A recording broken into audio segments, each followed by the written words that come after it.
एक राज्य के एक छोटे से गांव में एक गरीब परिवार रहा करता था।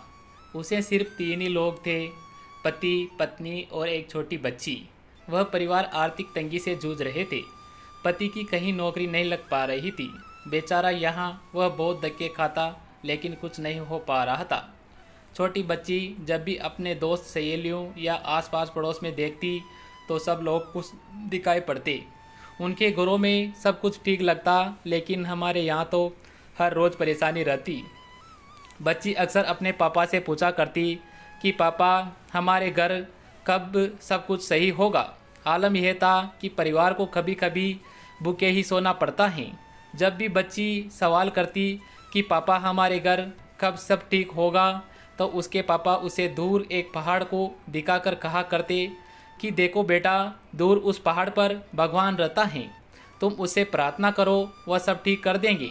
वो छोटी बच्ची रोज़ प्रार्थना किया करती कि भगवान मेरे पापा की नौकरी लग जाए। कुछ समय के बाद व्यक्ति की सैनिक पर नौकरी लग गई। घर में मानो खुशियाँ लौट कर वापस आ गई हो। सबको लगने लगा कि शायद अब सब कुछ ठीक हो जाएगा। आस पड़ोस में नौकरी की खुशी में मिठाई बांटी गई। लेकिन कुछ ही समय बाद उस राज्य में दूसरे राज्य ने हमला कर दिया और व्यक्ति को युद्ध लड़ने के लिए जाना पड़ा।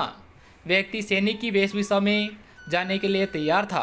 बेटी ने पिता को गले लगा लिया और कहने लगी, पापा मत जाओ, मैं बहुत बुरी हूँ जिसने आपके लिए ऐसी नौकरी मांग ली। आप प्लीज़ मत जाइए। हम पहले की तरह गरीबी में कुछ कम खाए रह लेंगे, मगर आप मत जाओ। अपनी बेटी की आंखों में आंसू देकर पिता ने कहा, नहीं बेटा, मैं रुक नहीं सकता, मुझे जाना ही होगा। अब तो इस राज्य में ये लिए मेरी जान भी चली जाए तब भी मुझे जाना होगा। पिता की ऐसी बातें सुनकर बच्ची ज़ोर ज़ोर से रोने लगी और रोते हुए बच्ची ने एक चिट्ठी निकाल कर अपने पिता को देते हुए कहा कि पिताजी, जब आप दूर उस पहाड़ पर जाओगे तो ये चिट्ठी भगवान को दे देना। बच्ची की बात सुनकर पिता मुस्कुराए और सोचने लगे कि बच्ची ने तो सच में मान लिया कि वहाँ भगवान रहता है। उसके बाद पिता ने वह चिट्ठी अपने बैग में रख और युद्ध के लिए रवाना हो गया। उसके बाद अपने बाकी सैनिक साथियों के साथ युद्ध के लिए चल दिए। चलते चलते अब सब उस पहाड़ के नज़दीक पहुंच गए। वो पहाड़ दरअसल उस राज्य की सरहद थी। व्यक्ति ने सोचा कि अब आगे तो हमारे राज्य की सीमा भी ख़त्म हो जाएगी। उसके बाद क्या पता वापस भी आ पाऊँगा या नहीं। उसने अपनी बच्ची की उस चिट्ठी को पास के ही एक लेटर बॉक्स में डाल दिया। लेकिन चिट्ठी डालने से पहले पिता ने उस चिट्ठी पर लिख दिया कि माफ़ करना बेटा, यहाँ कोई ऊपर वाला नहीं रहता, मैं तो बस तुम्हारा हौसला बढ़ा रहा था। उसे लगा कि यह चिट्ठी वापस घर भेज देता हूँ, उसे थोड़ा गुस्सा आएगा कि मैंने उससे झूठ बोला, लेकिन बाद में वह समझ जाएगी।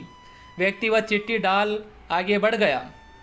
उसके बाद युद्ध शुरू हुआ, जो कि बहुत भीषण था। कई महीनों तक युद्ध धीरे धीरे सैनिक मरते जा रहे थे। राज्य में खबर फैल गई कि हम युद्ध में हार गए हैं और सभी सैनिक मारे गए। जैसे ही यह बात उस घर तक पहुंची, पूरे घर में मातम पसर गया। बच्ची और उसकी माँ शोक में डूब गई। बच्ची रोने लगी और बिलखने लगी कि ऊपर वाले, आपने ये क्या कर दिया? आपने तो मुझसे मेरे पिता को ही छीन लिया। दिन बीते।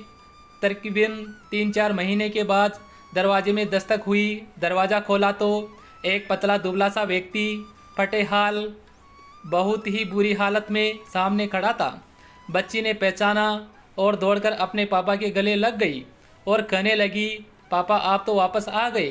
तो पिता ने बताया कि युद्ध के दौरान उसको दूसरे राज्य के सैनिकों ने बंदी बना लिया था। उसको बहुत ही मारते पीटते वो जैसे तैसे करके खुद को वहाँ से बचाकर भागकर वापस आ गया। अभी पिता की बात ख़त्म भी नहीं हुई, तभी डाकिया वहाँ पर आ गया। आते ही उसने बोला, वहाँ ऊपर युद्ध चल रहा था, इसी वजह से डाक पहुँचने में देर हो गई। डाकिया ने वही चिट्ठी अपने झोले से निकालकर उस व्यक्ति को दी जो उसने खुद अपने युद्ध पर जाते हुए डाली थी। व्यक्ति की आंखें भरी हुई थी और उसी लम्हे में उसने चिट्ठी पढ़ने की कोशिश की। आखिर उस बच्ची ने इस चिट्ठी में भगवान को क्या लिखा था? उसमें लिखा हुआ था कि भगवान, अब सब कुछ आपके हाथ में है। तो दोस्तों, भगवान को अपनी जीवन की डोर सौंपकर हमें कर्म करते रहना चाहिए। तो दोस्तों, कहानी कैसी लगी कमेंट करके ज़रूर बताएं।